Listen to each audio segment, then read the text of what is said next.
All right, Mike, how you doing? It's like a law firm. Mike and Mike Law Firm. Are we hot live? Are we on?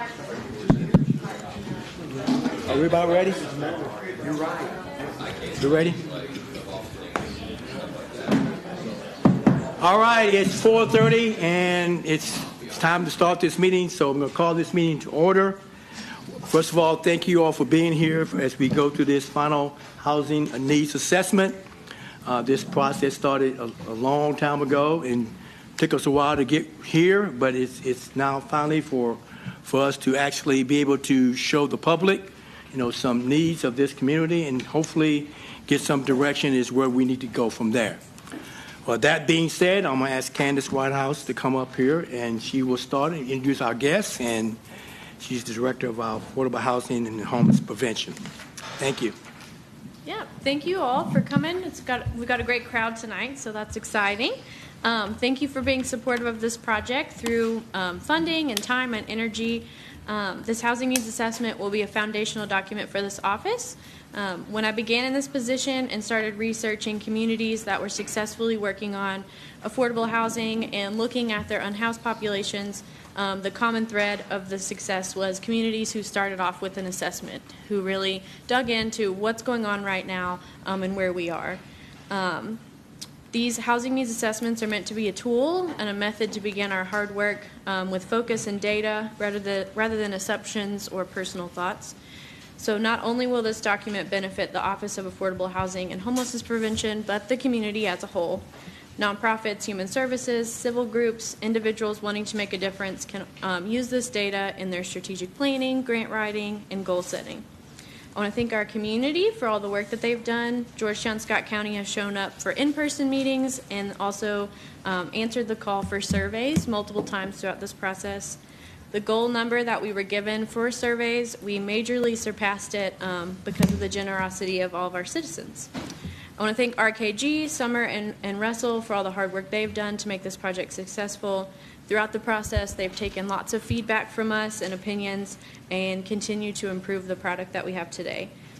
I feel like what we are presenting today is a high-quality product that we can be proud of. We didn't rush through it. We worked really hard to get to where we are today. And so with that being said, I will turn it over to Summer and Russell. Well, thank you all for showing out tonight. This is a big deal for us and you. You all have been at this for a while. And I know I don't get too many single-purpose meetings, and I know you all don't get too many, so we're going to get focused on what this all means. We've presented versions of this presentation at various times in the process. A lot of data. We've stripped it all away. Most of it's gone. We're going to focus in on the implications of what we learned through that process. I'm going to start this off by introducing Summer Pan, who is my senior project manager. She's going to bring you through the implications of the data, and then we're going to jump right into what all this means and what does it mean for implementation. And you all right now determine the outcome of this plan. Whether you want to be a facilitator, someone who initiates and brings in others to the solutions, or do you want to be more engaged as a partner in the middle of development deals? So as you're hearing the presentation, think about what that role should be for both the city and county government. Summer? Good afternoon, dear magistrate and city council members, dear mayor, staff, and the public. It's an honor to be here to present to you the findings from our housing needs assessment. So like Ross mentioned, we'll go over some high-level data analysis implications and then overview, okay, what does it mean for us in terms of housing needs? And then what does it mean for implementation? And we're going to look at strategic actions and what does it take, how long it takes to implement some of the strategies. Next, please.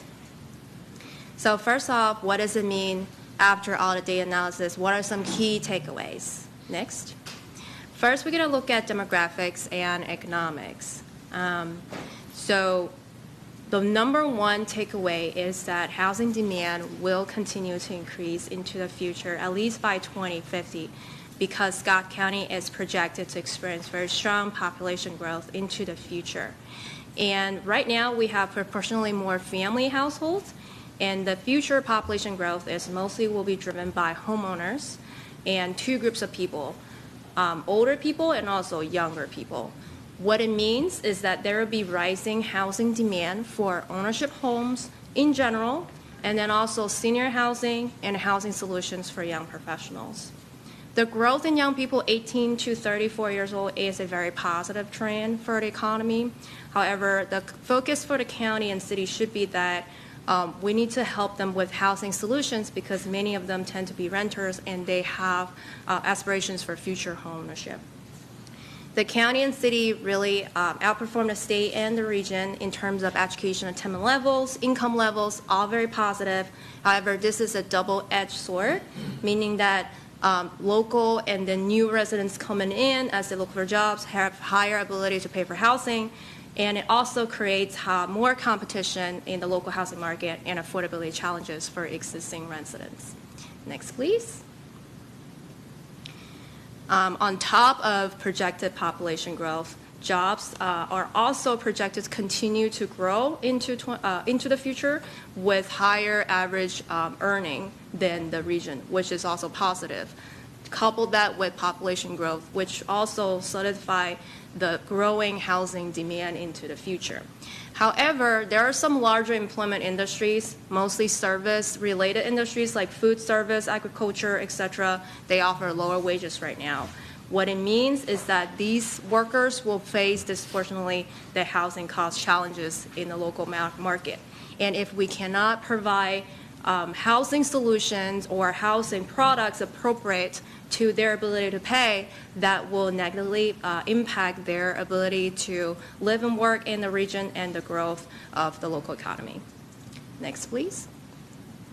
And we also conducted an employer survey last fall. We have a total of 117-ish responses so far. We asked local employers, a lot of them are local employers or have presence in Scott County, in terms of housing and what it means for their workforce, retention, recruitment.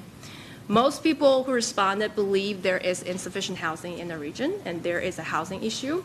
And some of them even have job offers decline in the past because of housing-related issues reported by their future or new hires. Can we ask questions during? I was just going to ask, do you have the data on amount of employees per employer that responded to your survey regarding this? I'd be curious. I haven't had time to read 120 pages yet. Yes, I believe that data exists. We'll need to go back and look at the raw data in order to give you an answer. These were many of the larger employers. Yeah. We asked them about, how many employers do you have, what industries. So we try to target both small, medium, and also large to get a better representation. What it means in terms of the impact on recruitment, retention, they said that most of these housing-related issues disproportionately impact low-level, entry-level employees. Also, right now, a lot of them do not provide housing-related support. If any support is usually referring to real estate agent, listing websites. However, they do show support for some kind of public-private partnership to solve this housing issue. Now, they don't believe it's their own within their own ability to solve this problem, but they support some kind of partnership, say with the city or the county, to provide financial support for workforce. And also, most of them anticipate they will continue to hire new workers in the next 2 to 3 years, most of them still lower entry-level people, meaning that these housing issues that the local workforce face will continue in the next 2 to 3 years. They also mentioned other barriers beyond housing that limit local hiring, retention, such as salary levels, transportation, childcare, workforce shortage in certain fields like education. All of these actually goes hand in hand in housing. Next, please. Now, we have looked at in terms of demographics, jobs. Let's look at in terms of our local housing profile. and our local housing market conditions. What does it look like today? Scott County mostly is dominated by single-family homes, not a lot of other housing types. However, what is positive is that there have been more new housing built since 2000 than in the region, meaning that there are more new development interest, housing development interest in our city and county than in the region. Also, there are faster growth in higher density housing types such as multifamily.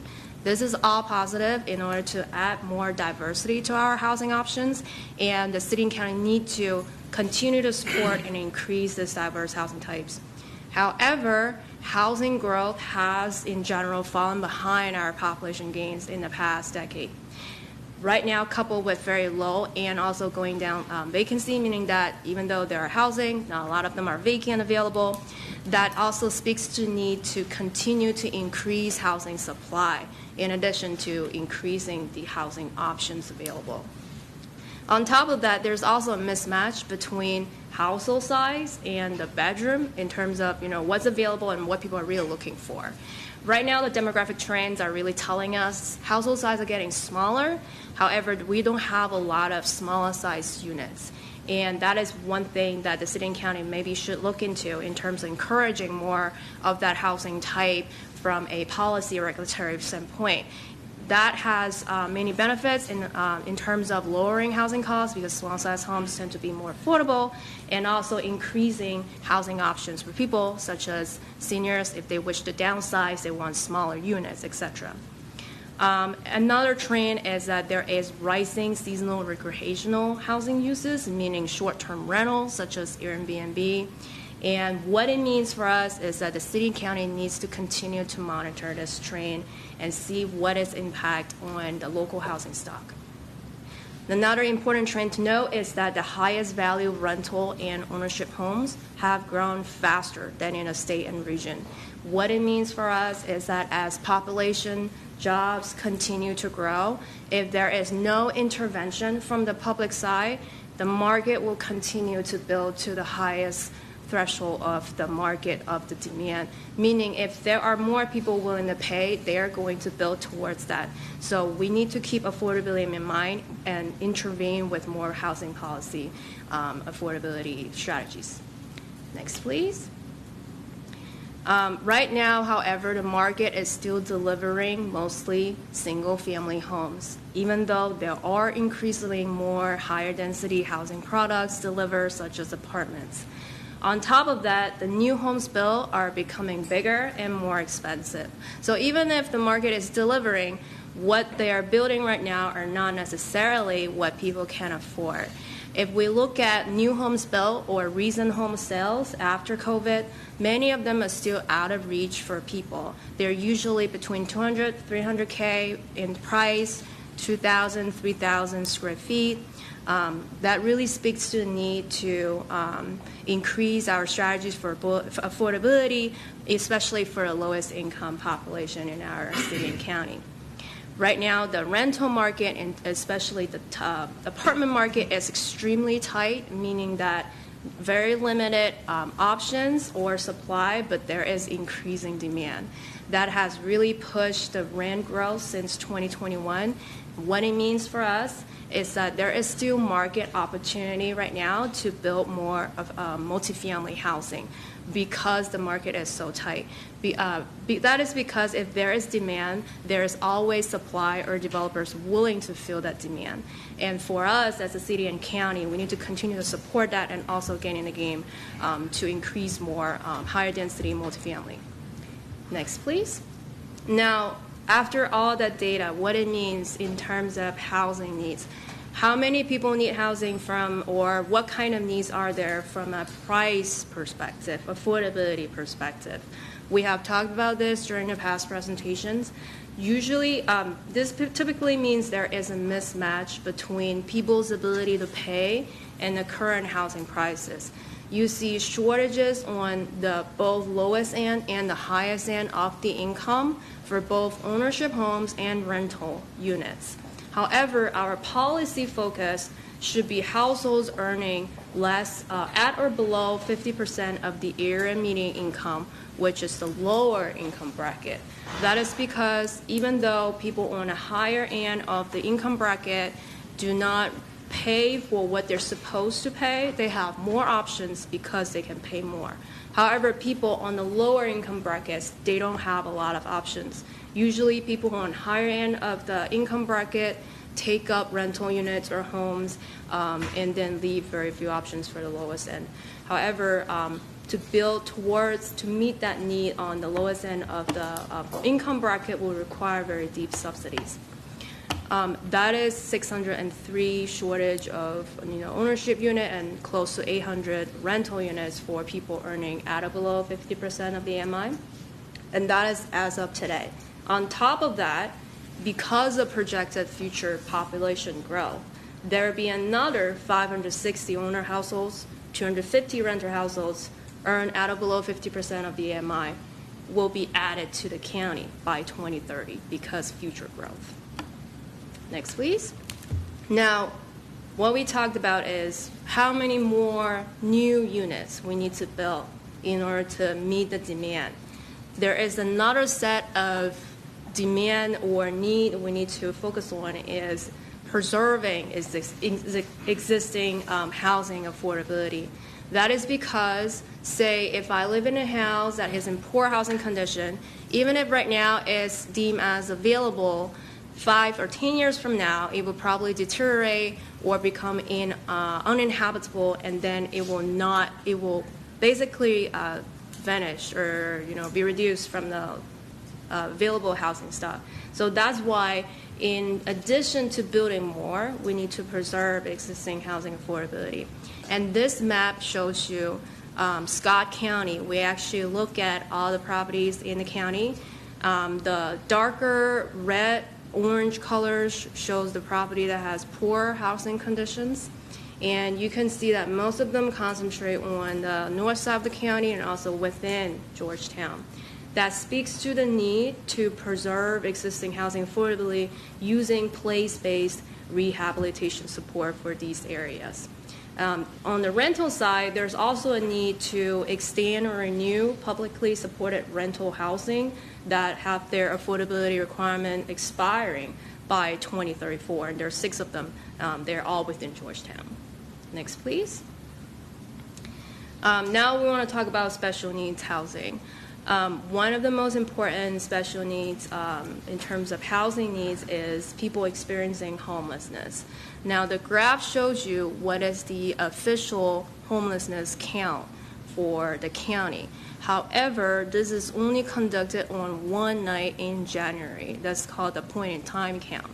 What we have heard through talking to service providers, local housing stakeholders, organizations, and we learn is that the actual number, based on anecdotal data and people's on-the-ground experience, is that people experiencing homelessness are much larger than this official PIT count. For example, the Amen House served over 800 individuals within 1 year, and the local school system has identified over 300 students that qualified as homeless. So the takeaway is that the population experiencing homelessness are increasing, and the actual number is way larger than the official count is. And there is a need for us to create housing solutions for that and continuum of housing options, from shelters, transitional housing, permanent supported housing, to the market rate or affordable housing. Just the continuum of housing options for people in different levels of their stage, different stages and levels of their life. Next, please. Now, we also want to talk about this community survey that we conducted. It was conducted also last fall, and we got around 1,800 responses, very thanks to city staff's efforts. That is really great turnout. 72% of the responses are homeowners, so that is one thing to keep in mind, that most people who responded to this survey are actually homeowners. So many of the things they convey or express in the survey, not likely capturing the whole picture. So that's one thing to keep in mind. We asked them, what do you think about housing affordability? Most people believe there is affordable housing issue in the region, and renters think, proportionally more renters think so. So renters feel affordable housing or housing affordability issues more than homeowners. Around half of them have also experienced housing affordability issues personally, and more so among renters. They have to either make more money, accept less desirable housing, or share costs with other people. Around 60% are willing to pay no more than $1,500 per month on housing, and renters are more cost sensitive. We asked them, what do you think are the major issues in terms of housing in the region? The most highly rated one is rising rent levels, and then lack of housing within the price ranges they look for, limited rental housing options, and additionally, one thing to know is that renters face additional challenges such as housing condition issues, difficulty accessing home ownership.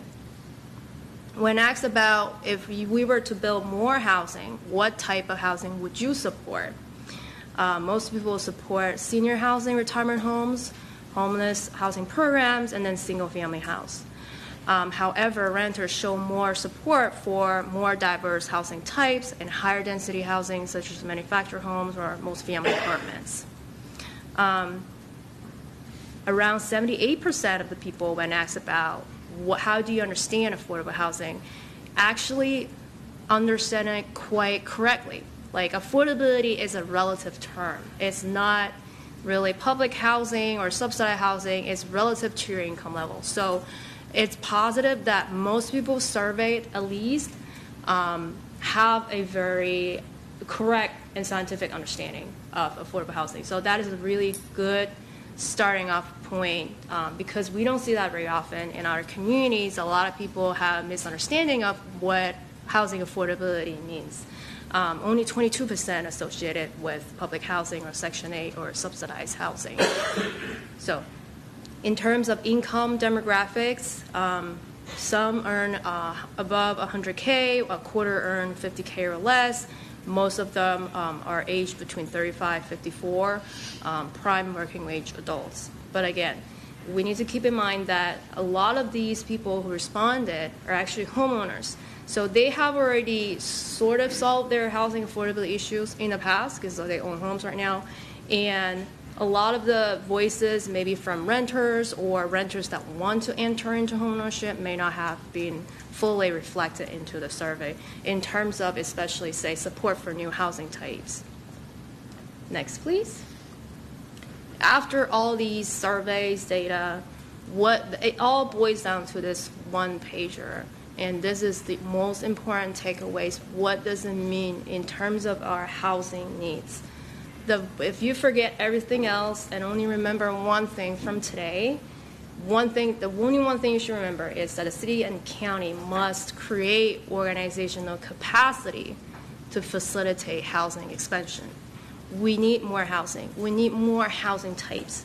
And therefore, we need to increase our capacity to do so through public, private, nonprofit, etc.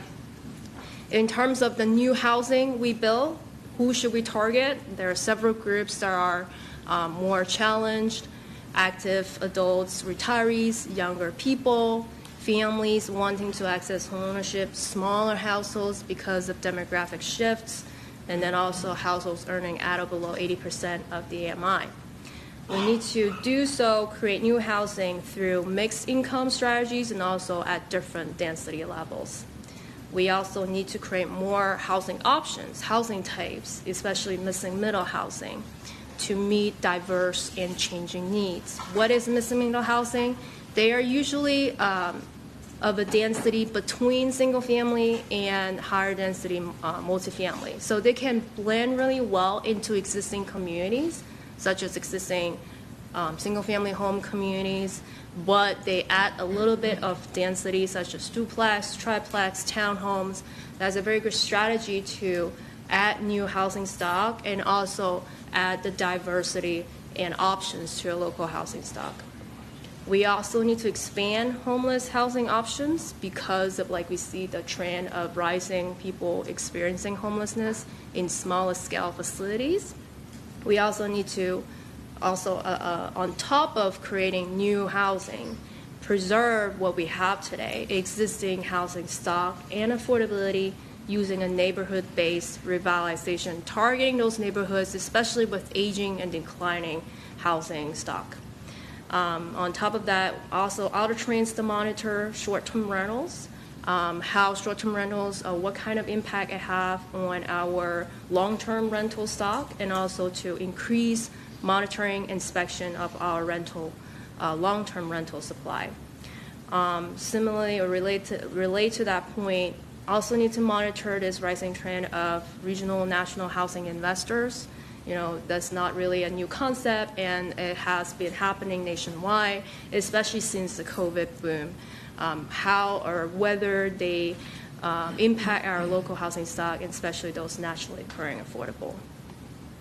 And with that, I will turn it to Russ to talk about strategies. Well, thank you, Summer. Good job. It's probably a good time to stop and take a breath. You've heard a lot. That's half the presentation. In most cases, a housing need analysis stops right here with a little bit of references to future actions or strategies. It's usually not weighted that way. In this case, you all asked for something more than just a statistical analysis. You wanted some direction. You want some feedback as to what you're doing well, where your needs are, and then how do we move forward as a community. So we're going to give you that. But does anyone have any points of clarification or questions? If you don't, we will move into that next step. Well, I've got a couple just relatively minor things. In the report on page 18, under the section, I think it's section 11, future housing needs and current zoning is the title of that one. There's several references to U.S. Route 75. Yeah.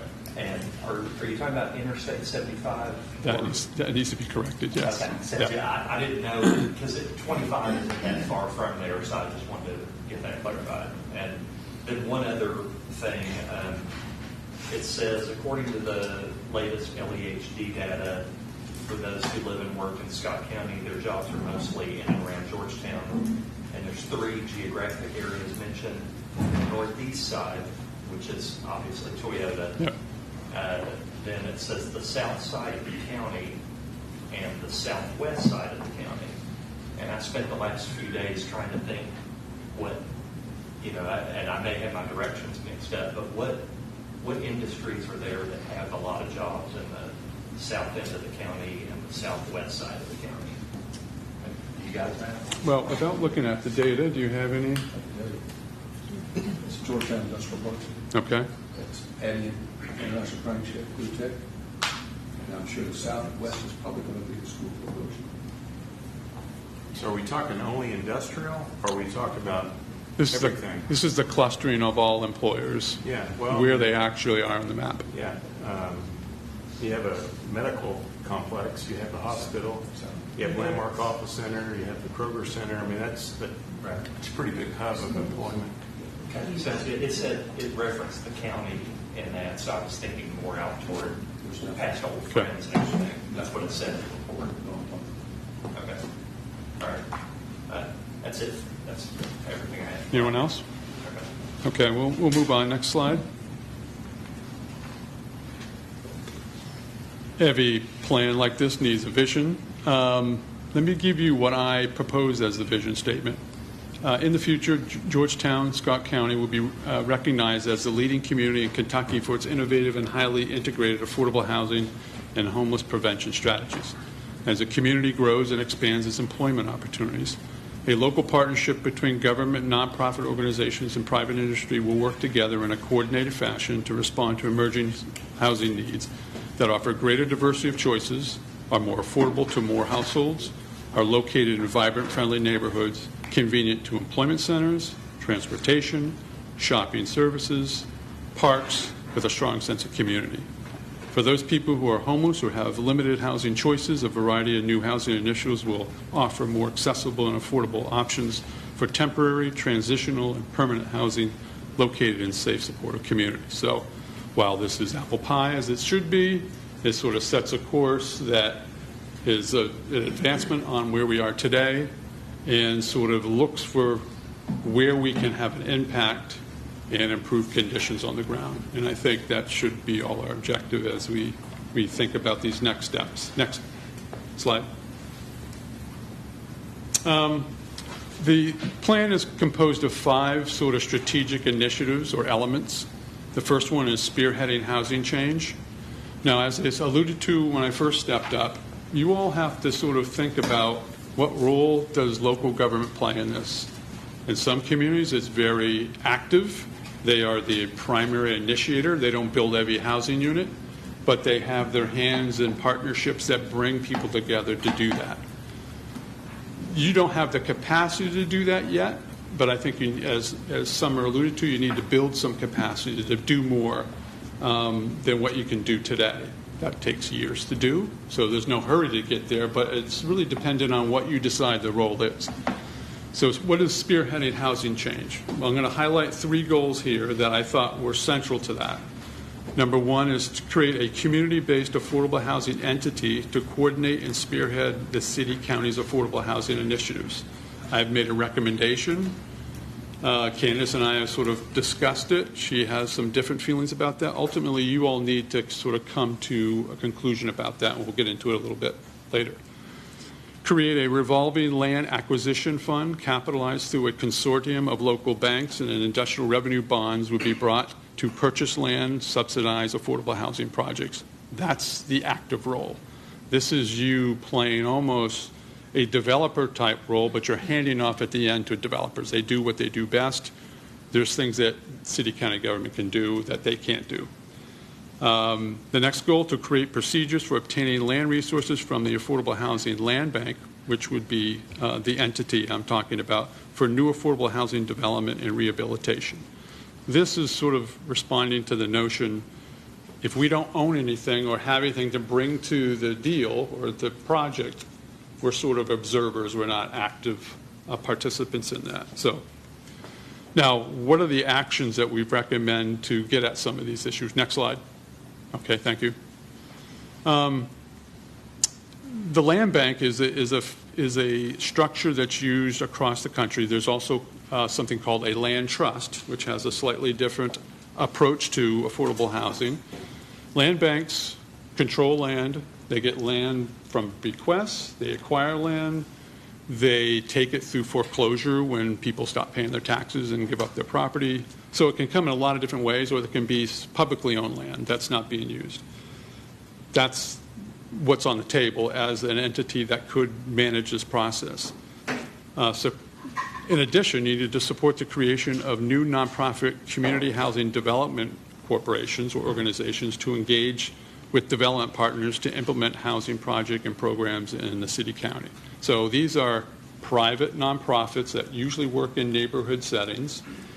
They have their own means of support, and they have their own in-house expertise on how to do this. Maybe they spend most of their time on rehabilitating housing, but that's the role that they would play, and we don't have that in any great number. Approach a consortium of local banking institutions to capitalize a $5 million revolving land acquisition fund to support affordable housing. It's an idea that's being implemented down at Transylvania University with their affordable housing project. Their consortium is putting up $3 million. They will basically acquire land and make it available to developers. Developers will pay them back over time. Help to put the ball in motion. Set eligibility criteria for seeking land disposition or acquisition for future affordable housing developments and rehab. So as the land bank becomes more prominent and has a supply of land to be used towards these projects, you need some criteria in which to, for people to come and seek that land for use on these projects. And then you need to request development proposals from pre-qualified development organizations interested in building or rehabilitating affordable housing. You all have not used community development block grants recently in ways of revitalizing neighborhoods, but those efforts would be built around grant funds for rehabilitation and planning for the future with neighborhood residents And some of the neighborhoods that we highlighted north of the county probably could use those services. Next. The next sort of strategic element is protecting existing housing supply and revitalizing neighborhoods. This is speaking to that point. In order for you to sort of set out on a track, you don't come in and just start changing neighborhoods without input from community citizens. So we're recommending that a series of small area plans that could be done through your own planning department or consultants would be brought in to work with neighborhood residents, come up with a suitable revitalization strategy, identify homes that need to be rehabilitated, and then go through the process of seeking funds to do that. Your goal is to try to preserve those areas. If they go too far into decline, then you have other issues you got to deal with that are more serious and maybe at some point can't be fixed. And then to identify infrastructure improvement needs in targeted neighborhoods that support future revitalization efforts. So this is often a common condition in neighborhoods that have not received any investment over years. They lack the infrastructure, they lack the housing conditions to attract people to live there. Now, in terms of actions, I think it's sort of looking at place-based analysis to determine which neighborhoods have the greatest needs and would benefit the most. So you have to sort of do on-the-ground analysis to see where those are. Seek funding to complete at least one small area plan a year or every other year. Identify strategic revitalization initiatives to rehabilitate housing, develop new affordable housing, assemble land. All these things are probably, parts of plans that would be developed. And then you got to outreach to key development partners to plan future revitalization initiatives. So this is sort of building a web of contacts that might start with Candace, sort of meeting all these folks and knowing what the capabilities are, and then building upon that in the future. But having a network of folks that are interested in these issues is important. Next.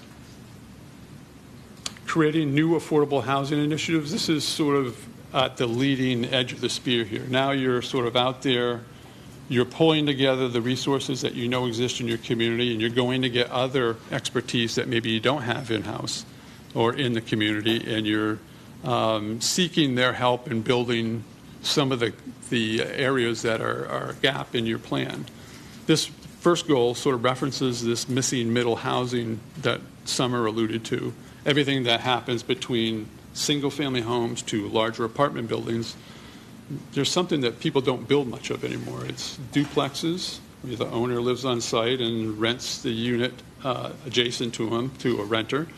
Triplexes, quadruplexes, these are sort of older housing types, but they fit a need that no longer gets met anymore. And if your strategy is to make housing affordable by building single-family homes, not really effective strategy. Number one, either you have to reduce the footprint of the building to make it smaller and cheaper, or you have to just build it cheaper or get free land to help start that. Those aren't all very good options because you end up with a housing stock that doesn't hold up over time. You partner with the Housing Authority, developers, Kentucky Housing Corporation on what's called low-income housing tax credit projects. This is the #1 method for funding affordable housing in the country. Several 100,000 units have come online this way. It's not public subsidy. It is the IRS allowing, through tax law, for private investors to invest in affordable housing so they can take a tax write-off.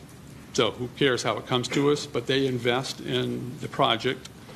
So it's private money going into these projects. Developers take it with the condition that you're going to create so many units within your overall development for people at certain income levels.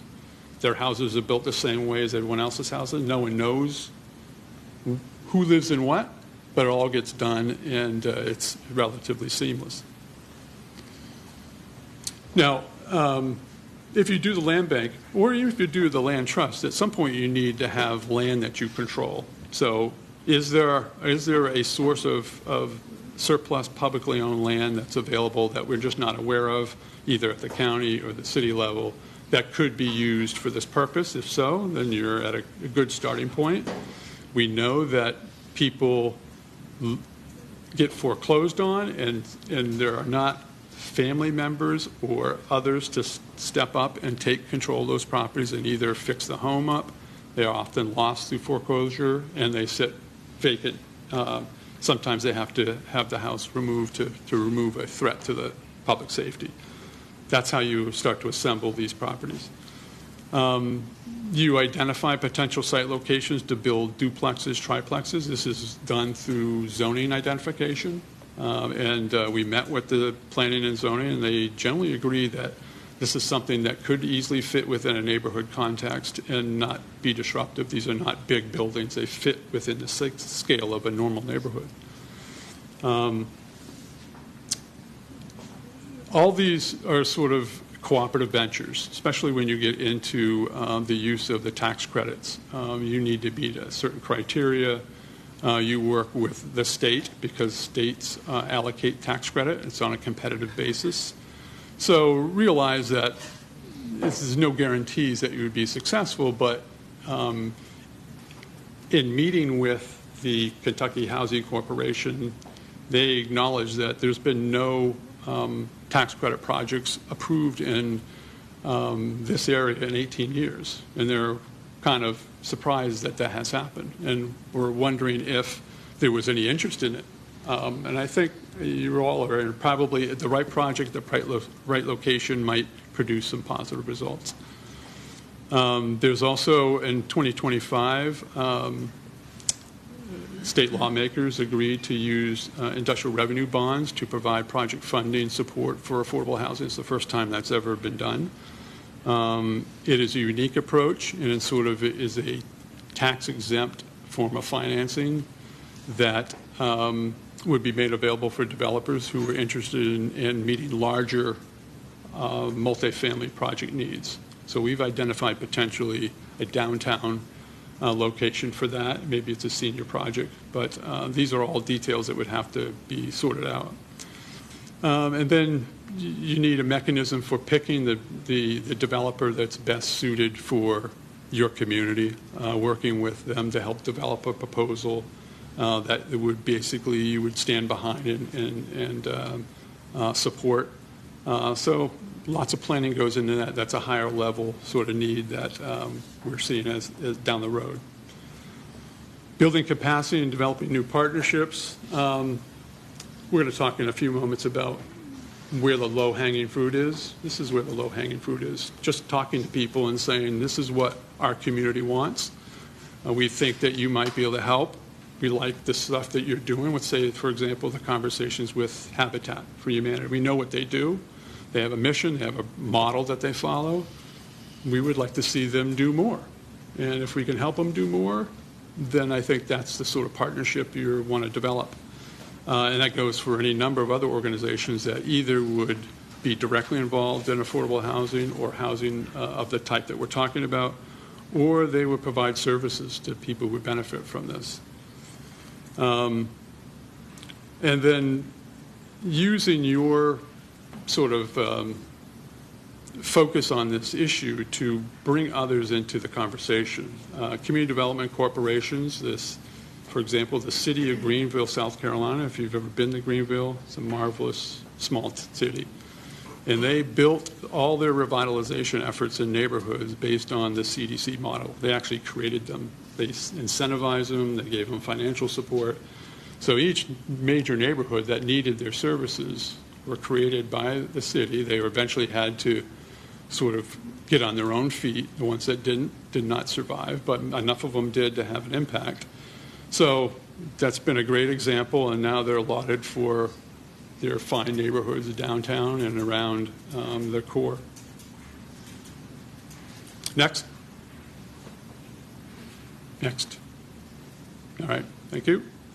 To create a new homeless housing facility to meet the shelter and support service needs of homeless residents, and to explore partnerships with local business leaders on housing incentives for workforce recruitment.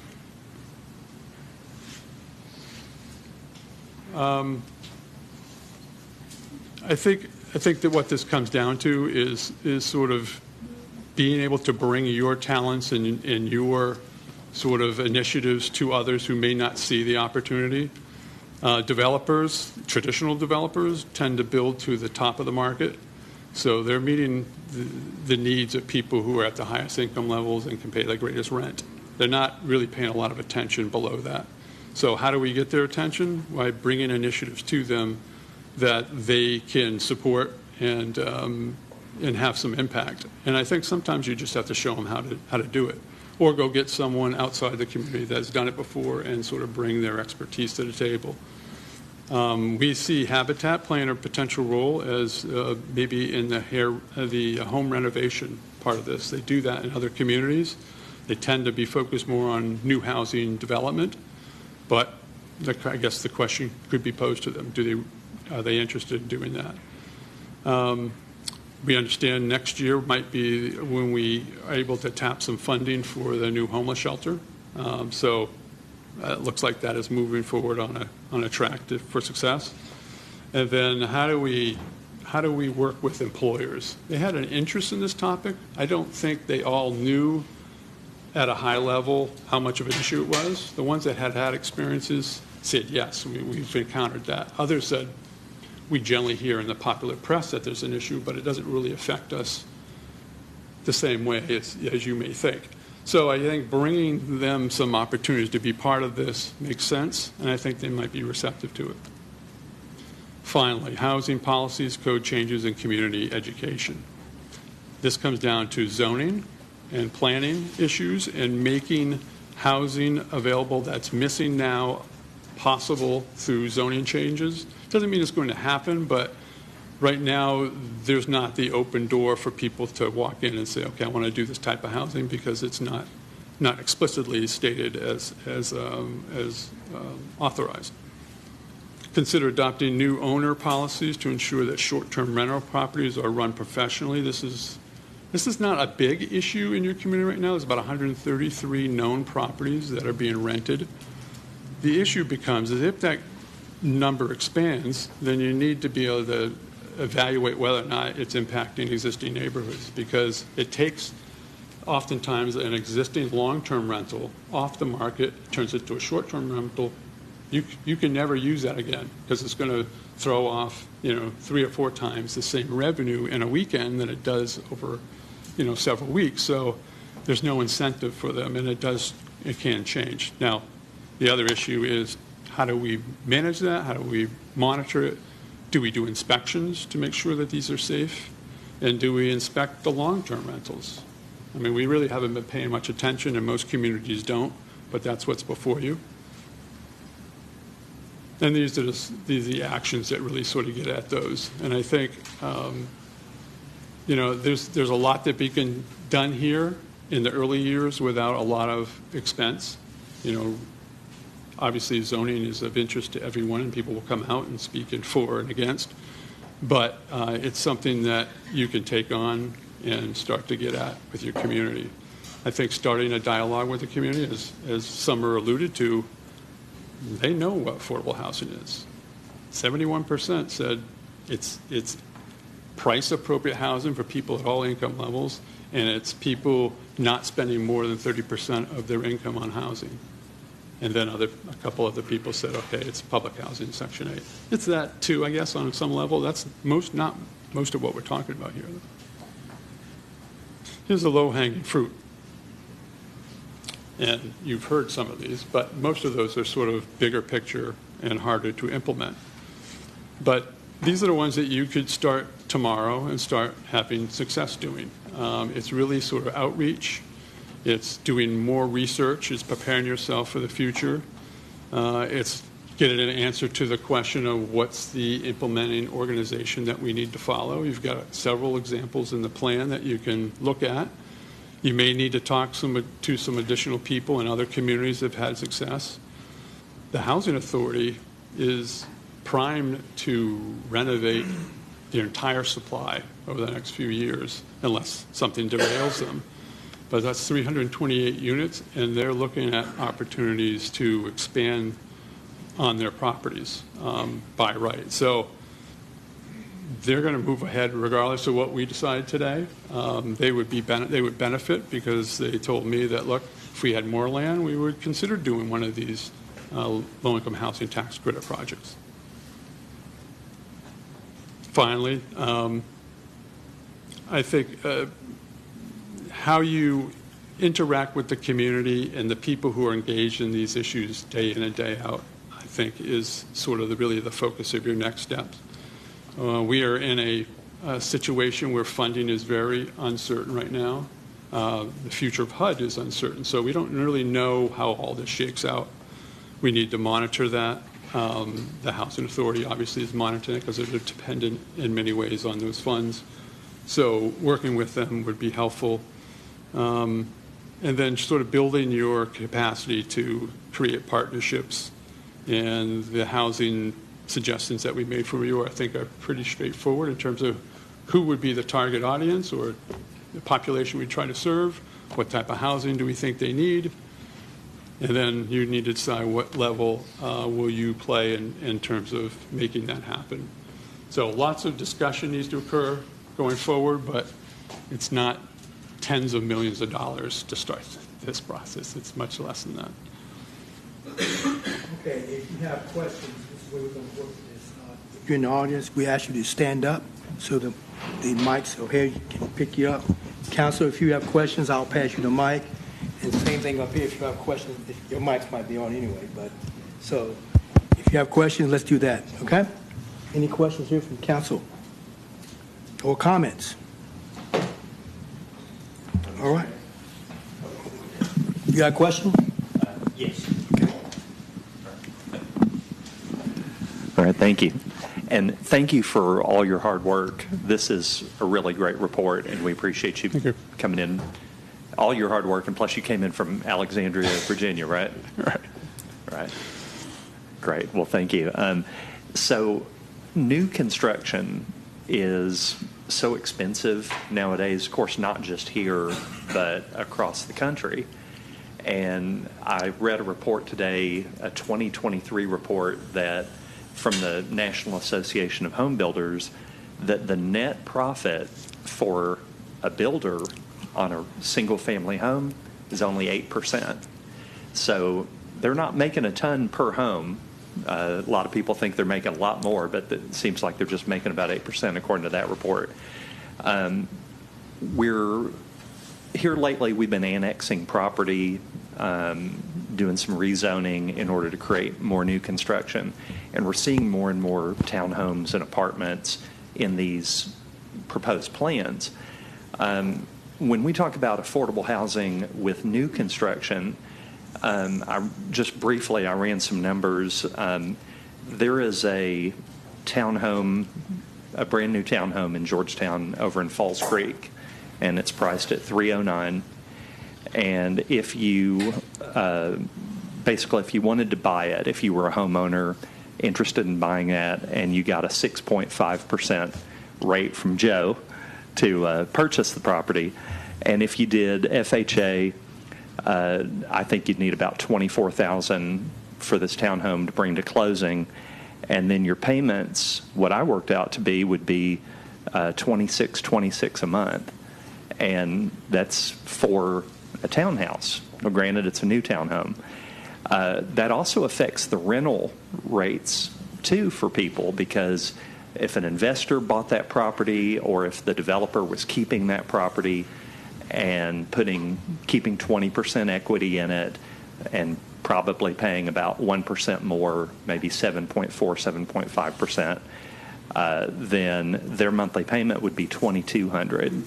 So if they want to factor in profit, to that as well, they're going to charge a few hundred more per that.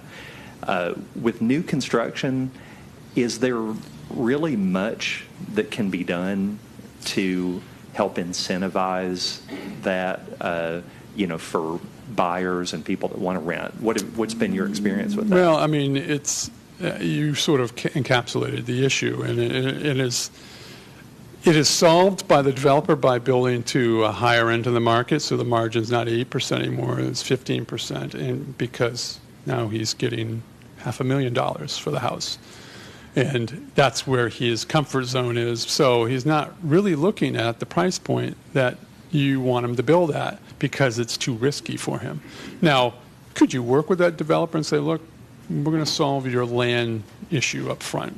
We have a piece of land that's right where you want it to be, and maybe we have to bring some utilities to it, but we're willing to do that for that to be delivered to the market for something more affordable than 305 or whatever you quoted.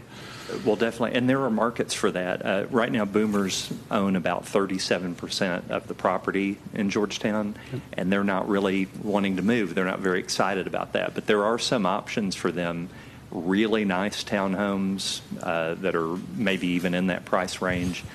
But they typically want, when they do want a townhome, they want their primary bedroom on the first floor, especially if they're older.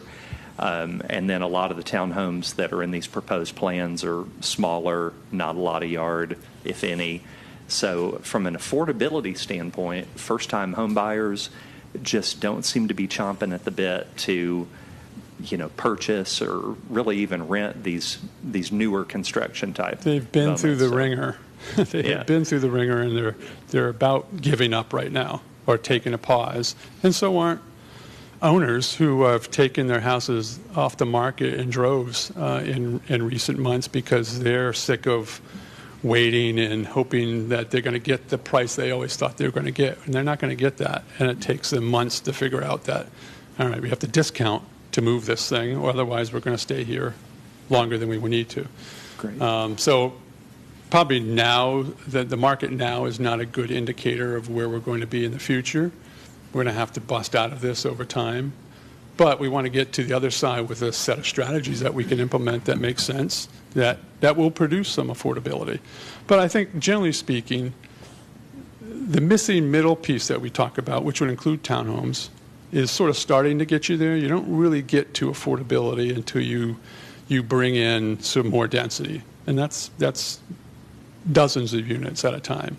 And that's a larger apartment buildings. Now, where you do that, it's not going to be in every neighborhood. It's going to be in sort of along the interstate. It's going to be places where people need to get to and from work real conveniently. And, you don't need a million of those. You just need strategically placed where you have a couple hundred units here, a couple hundred units there. It's sort of sucking up the demand. But you're not going to get a lot of affordability through smaller increments, single-family homes. It just doesn't happen unless you're really cutting corners on the cost of those. All right, thank you. I think, Candace, it says item number 3, actions and expectations. Okay, moving forward. And again, if you have questions. Mayor, can I just want to make a comment real quick. I was interested in this when we started, and in 1999, Nicole and I purchased our first home in Bradford Place. 3-bedroom, 2-bath, or actually, 2-bath, single-car garage directly behind the library. Everybody knows where that is. In 99, we paid $87,500. I'm aging myself here now. Right now, that market, or that home on Zillow, off market, is $265,000, from $67 a square foot to over $200 a square foot. Setting aside land as a county or a city, our two biggest things we get pushback on. One is property taxes, which, if anyone pays attention, Georgetown and Scott County have some of the lowest property taxes in the state of Kentucky, in the bottom 10, bottom 5 for the county. Bottom 6 for the county. The second thing is growth. And what you're discussing will drive more growth. And I don't have a problem with growth, and I know this is an area we need to fill, but when we have tax rates that are some of the lowest in the state, when you mentioned Greenville, I just quickly looked up Greenville. They're about twice our population. But they also are in a county with 21 other cities, and the county has a $448 million budget. So when we talk about these things, we have to talk about comparable communities, size, manufacture, or job opportunities. There's not a lot of land to develop in northern Scott County. It becomes very hilly, and you have very small places, and you get maybe 5-10 acres that could be flat, but there are 5-acre plots that are selling for $160,000. And we don't have any public land that we're sitting on that could make a dent in what we're talking about. So, and then you have the private market concept. I don't want to get my finger in and start messing with the private market and the buying and selling of houses and stuff. Georgetown Housing Authority, I met with Rick Toney yesterday about some things. And, okay, so if we go to remodel 328 units, where does everybody go while we do that? I mean, we say this sounds good, but then you look at the implications and the unintended consequences, and that's where I usually start asking questions. I start with unintended consequences, is where is this going to be in 10 years? Because I don't want somebody to look back and go, man, they were idiots. I would like to leave a great legacy as an elected official on the things that we do. And there are times we make mistakes, and we try to back up and make sure that we get our mistakes corrected. But I keep looking at this, and the things that we're talking about feel so larger community oriented, who have much higher tax bases, who have greater access to land that may be developed. How many lots residential do we have in Scott County that are undeveloped right now, but that can be? Do you know? Whether it's multifamily, whether it's anything. Does anybody know that? If you want to stand up, and that way you can pick up your mic. And they can No. hear you. Anybody got a question? Oh, there you go. Man, I'm just curious. It's got to be over 1,000, probably. Maybe even more than that. I don't know why I stood up here. Not a lot of info that I have off the top of my head. Yeah. But we do have parcel data that, Okay. and ostensibly each of those parcels has a development right associated with them. And we do know the total number of units in Scott County. So that's something we can work on. Okay. Unless you have it.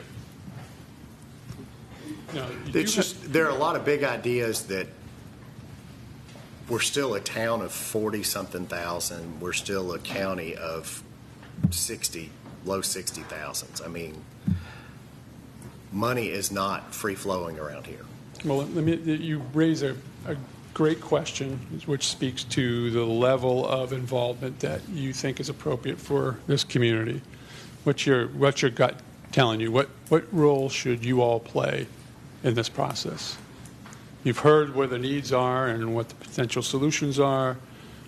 It sounds like you're saying, okay, some of that stuff may be beyond our ability to impact. Let's let others handle that. But what is the low-hanging fruit? Well, it's sort of the organizational aspects of this. It's the creating the cooperative partnerships, the people who actually are going to be responsible for delivering product to the market. You need to know who they are. You need to know what their needs are. If you can fill the needs, fine. If you can't, then maybe those opportunities don't get to fruition. I would say our largest developer in Georgetown is building all the apartments and most of the single-family homes. Yep. It's one. No. Regarding Greenville, you got to realize that they've been at this for probably 50 years. They were old mill town, and they're not a mill town anymore. They got remnants of it, but that's not their image anymore. They just sort of built it up. I'd like to make a comment. This is a real personal issue for all of us. We have loved ones that want to be able to have a place to call home, and we want our young people who are graduating from our high schools to be able to have opportunities here. And I think it is our duty, and I think we're going through the process. It takes time. Yep. How do you eat an elephant? One bite at a time. And this is an elephant. This is. And it's real. The aspect that I would like to look at and explore, and I think this is what you're laying out, is the public-private partnership with local financial institutions, and we look at, but what David is talking about is finding the parcel that fits that piece. And I think we have to look and we have to explore those options. I don't disagree with anything David said, but I think the model that was used with Transylvania University and that partnership with local financial institutions, banks, and that consortium to make an effort to try to address it. I think that's for us is a piece of low-hanging fruit. I think we're starting this process, and it's one step at a time, right. And it will take time. But I'll go back.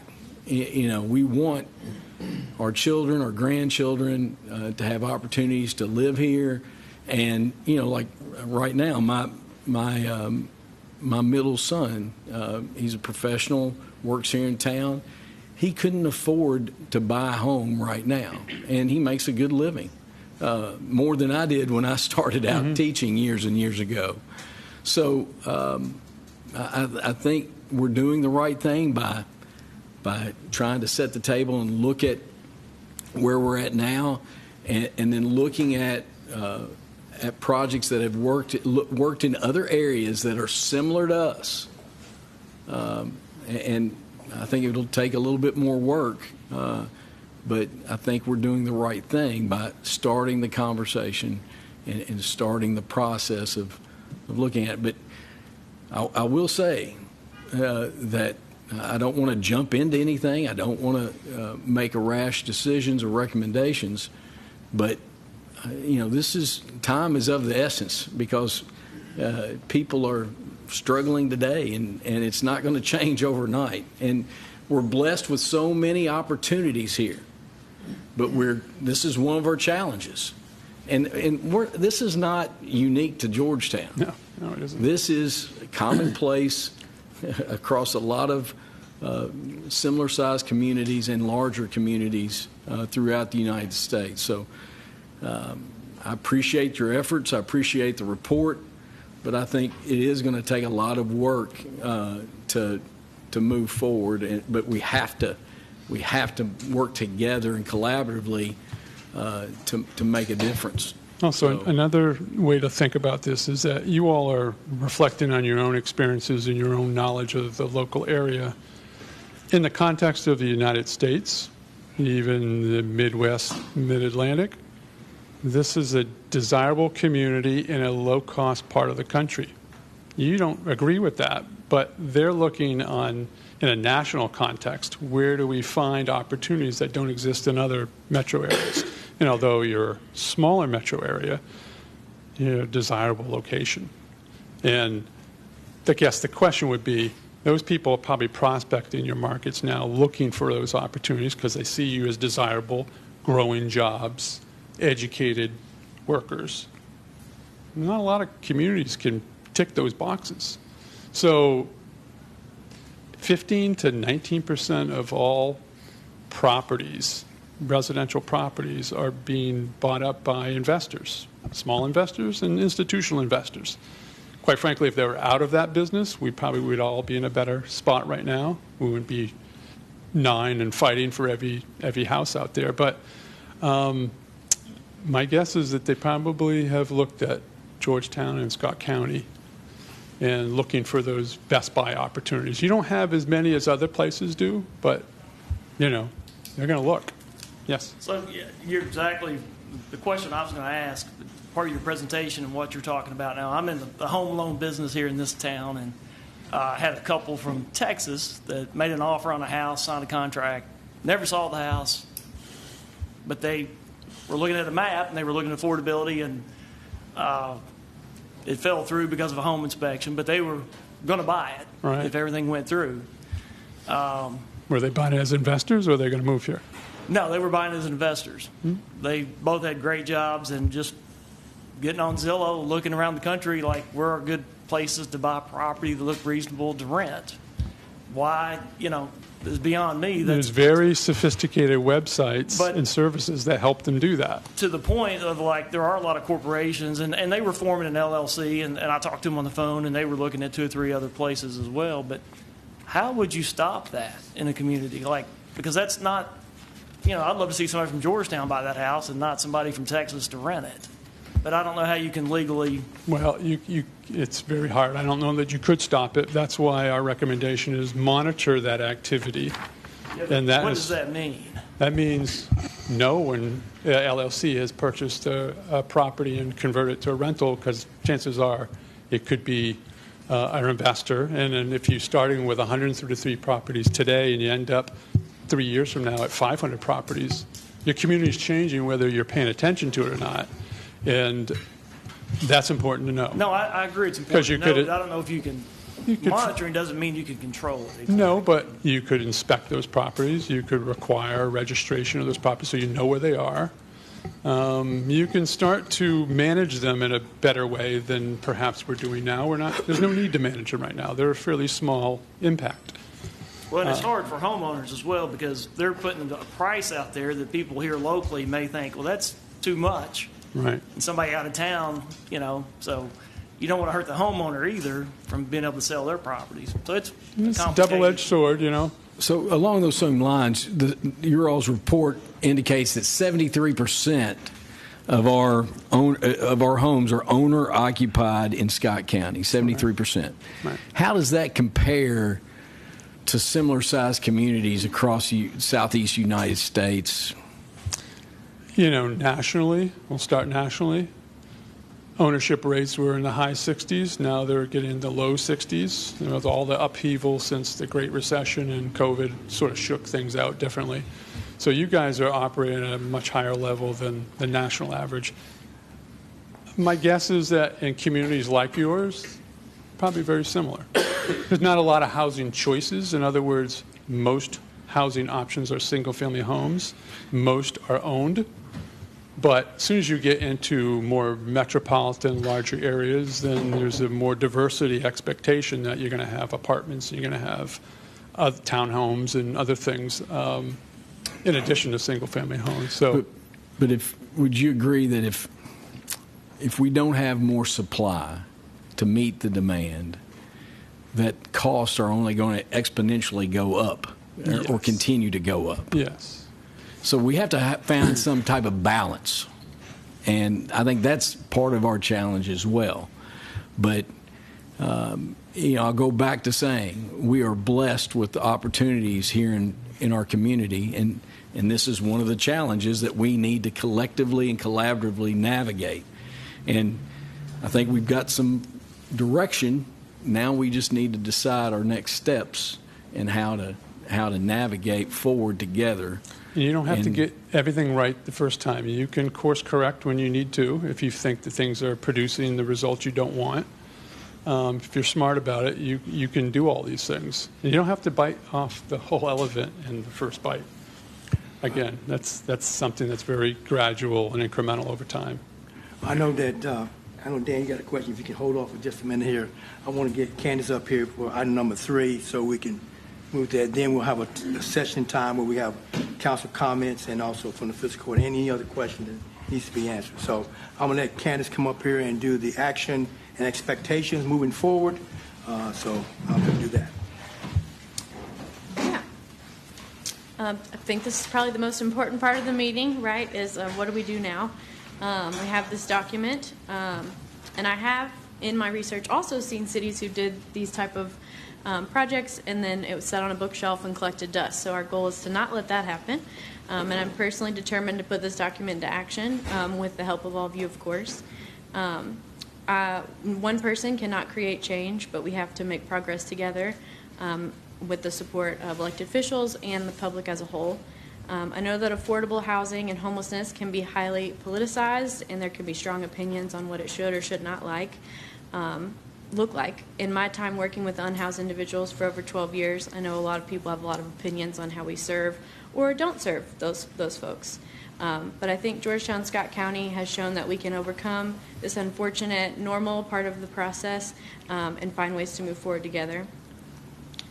We have shown that we can put aside our individual preferences to prioritize the community as a whole, not to say that there are not moments that we disagree or feel like it's challenging to get through, but I think that we all want to serve our community better. Since this office has been established, we have made more progress, I would say, in the homeless prevention side of the office. We have secured 2 federal grants, the Emergency Solutions Grant and the Tenant-Based Rental Assistance funding. This funding in our community would not be here without this office's ability to capture those and to maintain them. These funds have made it possible for the Low Barrier Shelter to expand and to meet more needs of the unhoused individuals in our community. And that's great for a lot of reasons, one being the relief that it gives to our community services and first responders. The funding has moved many clients from being chronically homeless into housing and in positions where they can be contributing members of society again. And barriers that have been lingering over them for years were able to be lifted with federal dollars and the support that comes with that. The 6 digits worth of funding that we have brought in will only grow and open more doors for services like that. Now that we have this housing needs assessment finalized, the focus on affordable housing can increase. With goals and actions and the deliverables that you've just seen, we can strategically move forward. For my office, I plan to prioritize a few of the items on all of the slides that you just saw. I know that was a lot to take in. I've based these priorities on what I know about Georgetown, but observations since coming into this office, conversations with pretty much everyone in this room, and tools that we have ready to help accomplish these tasks. Under the first goal, I've been doing a lot of research on community land trust projects, and I have seen a couple here in the state that have worked really well. I heard one of the founding members of the Berry Project in Louisville speak at a conference last year, and so I'm interested to explore what that could look like here in our community, and if that's a possibility, one way that we can work towards affordable housing. Under the second goal, protecting existing housing supply, my office has always monitoring market changes in rental housing and real estate. These data trends highly affect everything that goes on in my office. Under Goal 3, creating new affordable housing initiatives, the office is currently ongoing monitoring for opportunities to utilize public-owned land parcels to attract high-quality mixed income and affordable housing developments. These projects have a lot of moving parts and are therefore not an easy item to achieve, but with an office that you all have created to focus on these type projects, they're much more attainable than if it didn't exist. So already developers have reached out to discuss possible projects with our communities, and so with this assessment, we're able to tell them what we really need in the focus areas, such as the smaller units, the 1-bedrooms, and then housing for elderly folks who are aging in place are big needs that we have, and we know that and can try to focus on that. Also under that goal item, many things over at the Housing Authority, we would like them to do all those renovations and have a lot of growth. And there already has been a lot of renovations that were started by Bryn Jones, the previous director, and then the current director, Rick Toney, has a lot of great plans moving forward on how they can expand. And so while we can't make that happen for them, as the city and county, supporting them in whatever ways that we can to help them make those goals happen. Under Goal 4, building capacity and creating new partnerships, there are a few items that my office has already been working on. In partnerships with many organizations, we have worked to improve the annual homeless population count. As you saw in the chart, the numbers went up, and I think that is because we have a growing population, but also because we are perfecting that count every year. Another item that he talked about that we're already working on is pursuing CDBG funds to build a new low barrier shelter. We have hit record numbers this summer at the low barrier shelter, which is something that we weren't expecting, and that Heather has been working to try to meet the needs of, but there have actually been a few days that they have actually reached capacity, which she really tries not to do, and so we really need to be able to expand the number of beds that they have there. One of the things I would also like to focus on is the long-term rentals, monitoring and tracking those. It can be really helpful for a community to monitor and track long-term rentals and improve safety and the quality of homes that we have. Since I have been in office, there has been damage done to rental units that were poorly maintained that could have been avoided. Allowing properties to degrade to unusable standards takes away from our housing stock, and we need all the housing that we can get. And often those types of rentals prey on vulnerable population. Lastly, one of my number one goals since I've been in this role is to provide education. The nuances of housing, poverty, homelessness can all be overwhelming, especially if you don't have a lot of personal experience. I've appreciated Holden Fleming and his staff as they've been prioritizing public education as well on how planning and zoning works and the ways that the community can be involved. The opportunity I had to be a part of their housing forum was exactly the type of educational opportunities that I'm looking for and hopefully that you all will be in attendance of. As individuals, it's hard to understand how the city and county as a whole operate and how we affect each other. Moving forward, there might be zone change suggestions or new ordinances offered up, and these take a lot of education and understanding to maneuver. I hope that my office can be a place where you can come and ask questions, get curious, and maybe even step out of your comfort zone. Because as comfortable as we are doing things the way that they've always been done, it will not yield different results, which is what we've been talking about today in our discussion. The community is asking for change. For one, my office exists, so we want change. And those survey results make it clear that people are struggling with housing and they would like it to be different. And so together, we need to educate ourselves on how to make smart, community-driven choices. And this housing needs assessment is a great first step. So I believe that we all have time for more questions, but also if in the future, tomorrow or next week or next month, you have questions, feel free to reach out and chat because I want to move together with you all and work forwards, not backwards. So I don't know. Thank you. Okay, I think, Dan, you had a question. You want to stand up? You had a question? I just had when they were talking earlier about the question of rental, of owners that live remotely but rent here, is there a way, and this is a question, to put into the deed that it's required for a certain property to be owner occupied? So that would that be a method that could work? And then I guess another comment is, as a citizen, I think the city and the county, for one, is great to see y'all working, here together.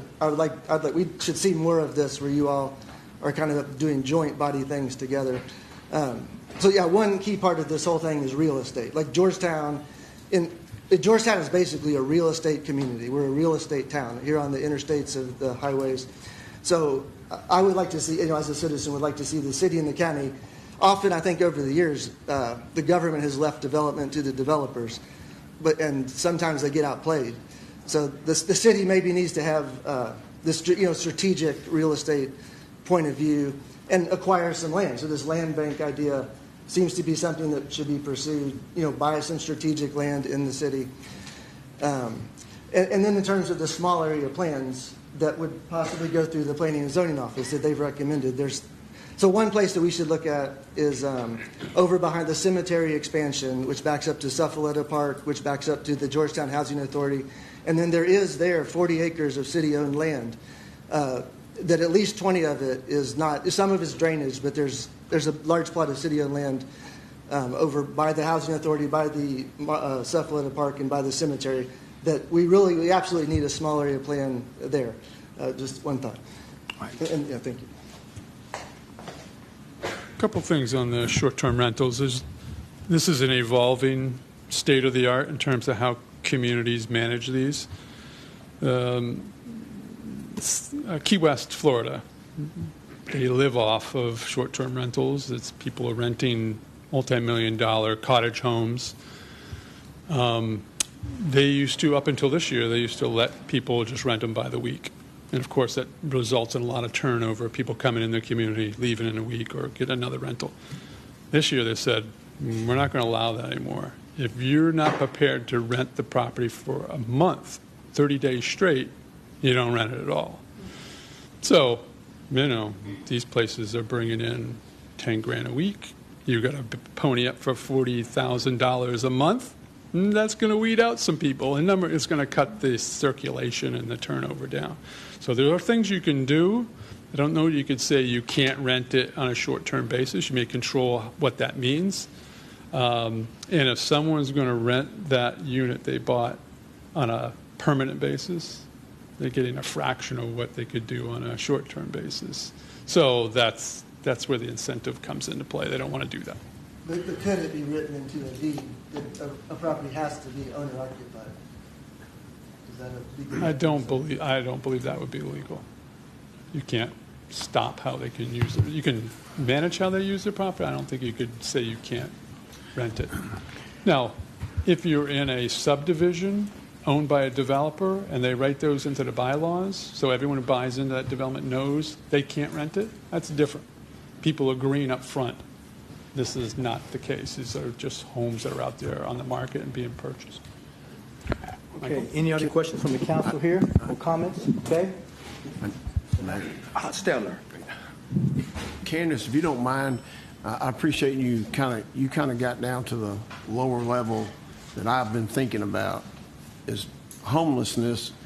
They have names and faces. Those are people in our community, right, that are homeless. And so you mentioned that you're already, and which is really, I was really glad to hear this. I just was wondering if you could expound on a little bit. You said you've already helping certain individuals kind of walk away from homelessness. What's that look like? I mean, like, what are you helping them get into? Here's what I'm driving at. I'm aware of Elizabeth Village, and they're helping folks. And I'm aware of the Gathering Place, and they're helping folks. And it sounds like through your office, you're helping some folks. I mean, that's basically why we're here, homeless folks. And so, and helping them stay, if we can give them that leg up, it sounds like you're doing. That's why I wanted you to expound on it, helping them stay there and improving and moving on, living their life, right? Apart from homelessness. That's what we're really here for. So I was just wondering if you could expound on how you're helping these folks now with the funds that you've been able to acquire. Yeah. So the ESG and TBRA funding, the whole goal of that is to pull people out of homelessness. And so the ESG specifically, it's Emergency Solutions Grant. It deals with rapid rehousing, I think is what you're specifically asking about. It also helps fund our low barrier shelter, but the rapid rehousing is fairly flexible for federal dollars in the grand scheme of things. But quite a few clients that we have had have just needed those move-in costs. And so they have a monthly income that could pay rent on, or they're living in a hotel and paying more than my mortgage in a hotel. But they can't save up the money to pay the security deposit, first month's rent, utility deposits. They maybe have a rental arrear, which is why they, were evicted in the first place, and they have to get all that paid in one lump sum before they can acquire their housing. The rapid rehousing funds can help eliminate that big barrier, get them into housing, and then they can either sail on their own and be able to pay their rent, or it can offer medium-term rental assistance, so pay some of their rent for 12 months or 18 months, depending on their situation, so they can kind of get their feet under them. So there's been a few clients that we have moved in that have been homeless for years, but they've had an income, just not been able to get into housing. So the Rapid Rehousing Program has been able to help with that. And then the Tenant-Based Rental Assistance Program is similar, but from where I inherited it from a past program, I just have the clients they already had on there. But they will hopefully move to where they won't need that assistance on that program, in the next year or so. So. Well, thanks for that, because to me, the folks that we're aware of that are actually homeless, and we're aware of that population, and we're aware they're using these various facilities, and there's probably more. I know there are a number of churches doing things that I probably don't know about, but my point is this. To me, that's the low-hanging fruit. What we're discussing here is the big grand, the big grand vision, which is great. But right now, I'm glad to hear that some folks you're able to assist. And to me, that's the low-hanging stuff. And I'm wondering, I'm sure this is happening too, or I hope it is, places like Elizabeth Village, places like the Gathering Place, your office, some of the Amen House, I know that it was mentioned, I didn't read every word, but I worked on it. I noticed in one of the sections, I forget what, I think I wrote it down. I didn't write the title of the section, but you brought up sober living houses here in Scott County. In particular, they're in Georgetown. There are a number of them that I'm aware of. And here's my point. All of these folks, whatever, sober living, gathering place, are they trying to coordinate? I mean, we've got an established clientele. To me, that's the low-hanging fruit, that we can be, which I'm tickled to hear what you've said about how you're helping some folks. I understand that first month's rent and the utility deposit and all those things is tough for somebody that's on the lower end of their income level. And the other thing is folks that are homeless, they're always, something took them to that point.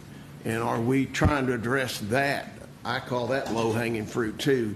These individuals are they're in our town. They may be some of our family members. I don't know, but to me, that's the low-hanging, and that's the things we can be concentrating on. But to me, it's got to be a coordinated effort.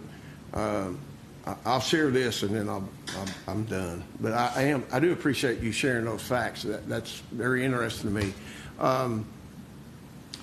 Back to the sober living. I noticed that it was in the report that something about overseeing and inspecting them or whatever. I don't know totally how those operate, but I will tell you this. My wife and I spend a lot of time. We know where those folks are at. We know those folks. We're just trying to help them. We do it on our own time with our own money. This is not a pat on the back. This is, and I think I probably speak for everybody in this room, or you wouldn't be sitting in this room. I think everybody here cares about those people.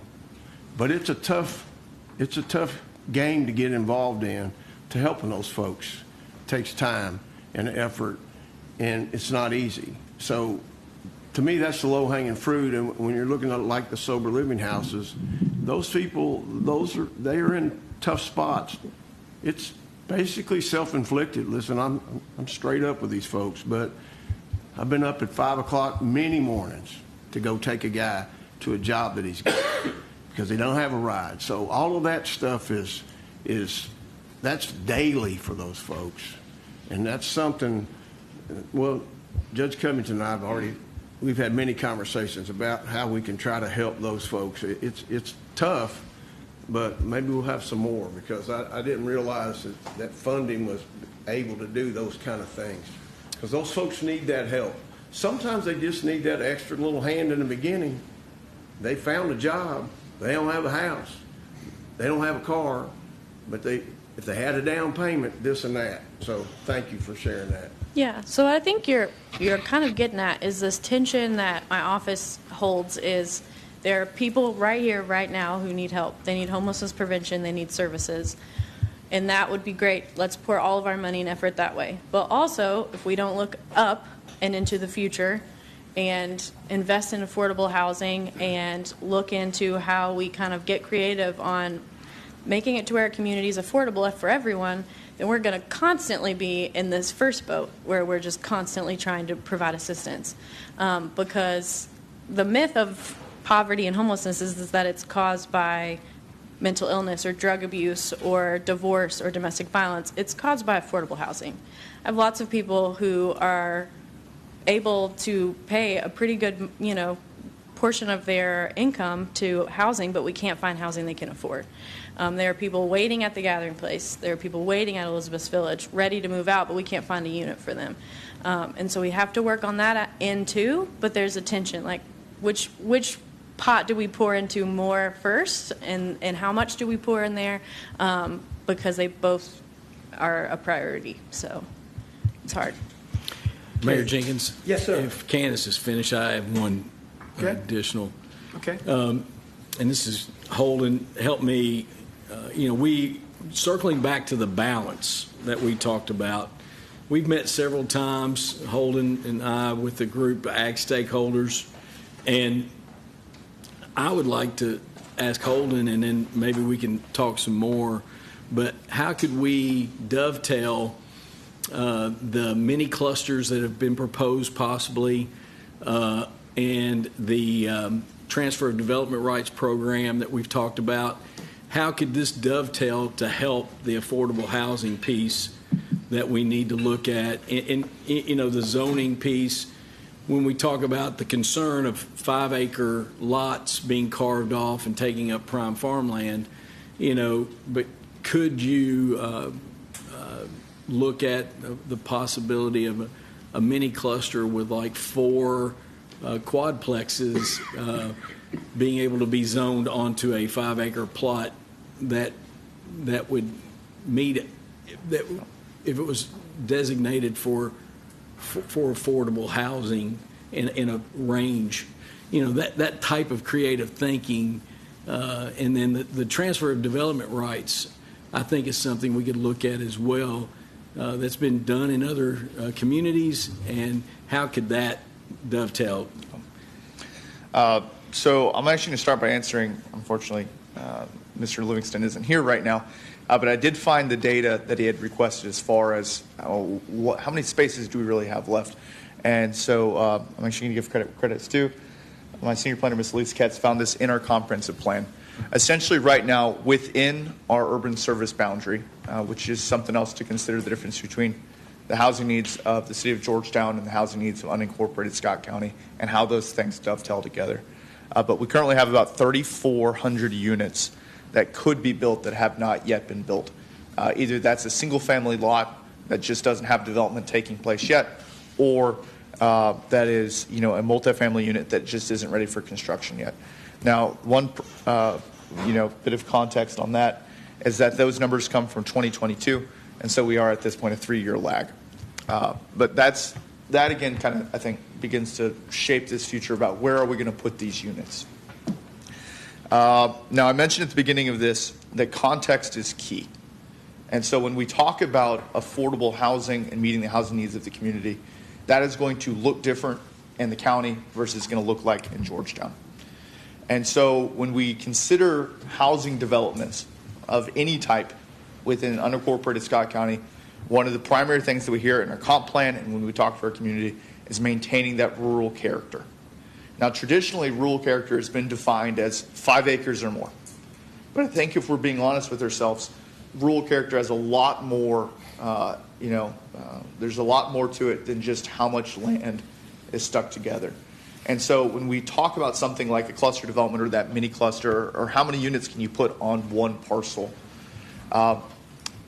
you can do those things. You just have to make sure that you're putting up safety valves in other places to make sure that you're not, stressing out the infrastructure in the area. That you have roadways and water that can support that. But if you can do that and you can safeguard that rural character in other ways, then that is a conversation that needs to be had for the community. And that's part of the big picture. So yes, you can do it. You just have to be willing to take a look at what is character beyond just 5 acres or not. Now, how does that dovetail into the transfer of development rights? And now I'm going to look down here at this row here. You guys, the city of Georgetown, you're the urban hub. You are the urban development here in Scott County. Development should look different here in Georgetown than it does in Scott County. You heard a lot about that missing middle today. What from duplex on up to small scale apartment buildings. What Judge Covenant talked about there is that transfer of development right. If we are looking at where density is best suited, it's better suited in Georgetown than it is in unincorporated Scott County. If we're going to be building units, not again thinking outside of our silos from the city of Georgetown to all of Scott County as a whole, when you build a house, you're not just meeting a Georgetown need or not just meeting a Scott County need. We have an interconnected economy, we have an interconnected community. So where should those units go? And maybe they shouldn't go into the far-flung regions of Scott County, where it's more difficult to access by police and fire, where it's more difficult to get the pipes and internet fiber lines out there to service these people. And so what would that look like to transfer it from? We got fiber everywhere now. Did we get it across the bridge? Did we get it there? We got it across the railroad track in Sadieville, so it's everywhere. We're covered Several times. Yes. The point is, but it is something to consider. Where do we want to put these houses? Where do we want to put the units? And there's a good argument to be made that it needs to be in Georgetown, and that, as we heard from the consultants, if you try to meet all of the housing needs with only a single type of housing typology, we're not going to get there. We're not going to meet that need. And so then you got to take that next step. And again, looking at context, where can we fit these other types of housing units in, and what does that look like? And so that's where I get excited about something like that infill development, where the city takes a proactive role in identifying properties where it could make sense. We start looking at neighborhoods and say, in this situation, if we don't, if we have a vacant lot, maybe a duplex can go on there. Maybe a triplex can go on 2 lots that are next to each other. What that looks like is dependent upon us taking a look at our current regulations, seeing if they're giving us the product that we want, and if they're not, going through the public process that will get us to those products that we do want. And so I'm encouraged by the suggestions that we've received in this housing needs assessment. I'm encouraged that the county is looking at how to dovetail those needs together, and that we have a council who has at least come this far in supporting this process. Thanks, Holden. Yeah. Did that cover everything? I just wanted, it's something we can look at as some options. What is our character? Yes. All right. Thank you, Thank you. Holden. Okay, this is an opportunity for comments, City Council. So I got the mic here. So if you got something you want to words or question, and okay. Thank you. Yeah, to echo what you were talking about earlier, and Kelly, what you were also talking about with tying ownership to property purchases. Here in Georgetown, we do have White Oak Villages, and that's a senior community, and that's 55 and over. And I believe in their homeowners association and in their deed restrictions, either 75% or 100% of the owners of the properties there have to be owner occupied. I believe that just from my rudimentary knowledge of real estate, that when you have a 55 and over community, it's easier to tie that together and to legally be able to make ownership be mandatory or close to it with those properties. So that's a pretty big deal. But the second thing, and then I'll be done, is higher density properties, especially new construction, higher density, they always seem to be geared toward rentals. That's just kind of what their nature is in general. They're not really made for ownership.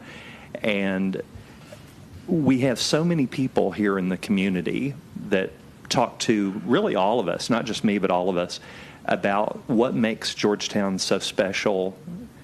A lot of people agree it's our people, but many folks also add that having a vested interest and owning property helps give you a long-term stability and helps shape the community and kind of make it what it is. I'm not 100% sure that that's all completely correct, but I know that a lot of people really feel that way. I wanted to get your, some additional opinions on that. Do you think, for example, our visitor from Virginia, what have you seen in other communities as far as opinions about what home ownership or property ownership is compared to rentals? I think ownership is foundational to the country and has been promoted as such for decades. However, as was stated earlier, we also want to give opportunities to people who are on the outside looking in, who would like to either come back to their hometown and set down some roots, or are not ready to own a home and right now can't afford to own a home. if you don't provide those steps up the ladder, you find you have a bunch of older owner occupants without a steady supply of people to buy them out at the appropriate time. So you need to sort of almost create a population that aspires to own a home, and they can live in a rental while they're establishing themselves, and then move in that direction. And I think that's why this diversity issue is important, because I see a lot of communities that are well-founded on the principles you just shared, but they've been exclusive to everyone else who's not at that point yet. And I don't think you want to get in a position where you've left some people out that would be in that position in 10 years once they're starting to settle down and have a job that can support the purchase and ownership. Okay, anyone on the council got any questions or comments? All right, anybody up there? Is everybody spoke out and everything? Last chance. Okay. All right. Well, that being said, thank you all for being here, and I hope that it was a good conversation. And thank you again for the opportunity to listen to this. We have some steps. We know what we're facing, and we've got at least some action plans to figure out how we get there. The next step, I guess, now is just actually putting this together, getting the proper people at the table, and start the process. So again, thank you all for being here, and this meeting is adjourned. Thank you.